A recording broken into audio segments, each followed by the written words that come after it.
Everyone has dreams and wishes, and when you become desperate enough, you may even turn to prayer. For many in the Western world, this noble deed doesn't last long, as our impatience makes us think that our prayers go unanswered. This isn't true. Every prayer is answered.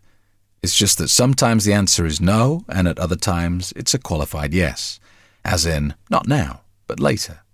When most people drop to their knees and ask God for something and they don't get the response that they want, the assumption is God either didn't hear or chose to ignore, or perhaps worse still, that God isn't even there, which may be true. God is nowhere, and God is everywhere at the same time. God exists within you. He is embedded inside you, as that fragment we talked about earlier. That divine inner power comes with the ability to answer your own prayers. You do not need any external deity. Everything you need is inside. That is the only way your dreams and wishes and prayers will ever get answered.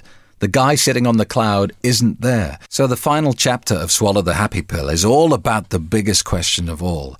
Exactly how do we get our prayers answered and live a life of happiness beyond our wildest dreams? Riding a bicycle is simple if you know how to do it, right? But when you first tried to get on one and ride, did you not fall flat on your face? Initially, you could stay on that thing for no more than a couple of seconds before tumbling off and collecting a few cuts and bruises on the way. Eventually, your father probably fitted training wheels to that bike so you wouldn't get discouraged. Once your confidence had grown, and more importantly, you believed that you could ride that bike, he took the stabilizers off and set you on your way with a helping push. Manifesting through prayer is no different. It's a simple thing when you know how to do it. The difference is hardly anyone stops you when you're getting it wrong and puts your training wheels on for a while.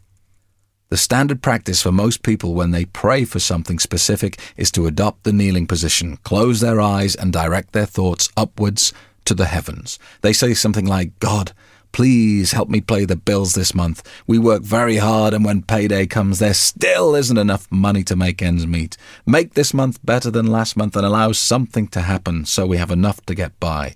If you can do that for me, I promise I'll go to church more. I'll give to charity more. I'll be a better person, and so on and so on. A month later, and the bills remain unpaid, the person feels like his prayers were ignored, and then the ego kicks in again with the usual nonsense of God must be punishing me. Why do we find it easier to assume that God is angry with us than he didn't hear us in the first place? In reality, that person answered their own prayer, but they didn't get the outcome they wanted because they placed the request in the future.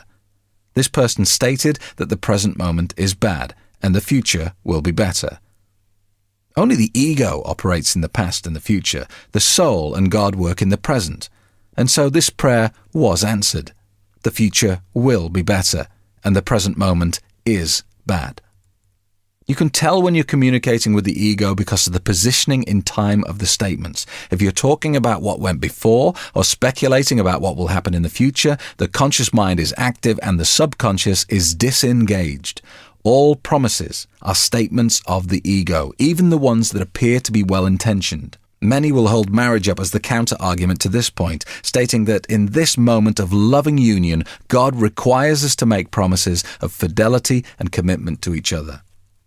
God did not write the marriage vows. A human being did. God requires nothing of you beyond what you are right now in this moment. Marriage, like every other decision, will either serve you or it won't. But don't be under any illusion that those publicly made statements are anything other than the ego attempting to control the uncontrollable by predicting the future. Please don't misunderstand. I'm not out here to do down marriage. I'm married myself, and I love my wife and children very much. However, I believe while some get a great deal out of marriage and evolve as a soul because of the lessons learnt during the process of sharing a life, many more individuals slowly become resentful and unhappy, trying to comply with the needs and desires of another.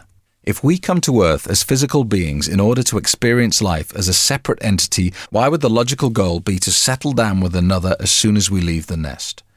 To keep listening to this audiobook, I've left you a link in the description so you can do it, at no cost thanks to Audible's 30-day free trial.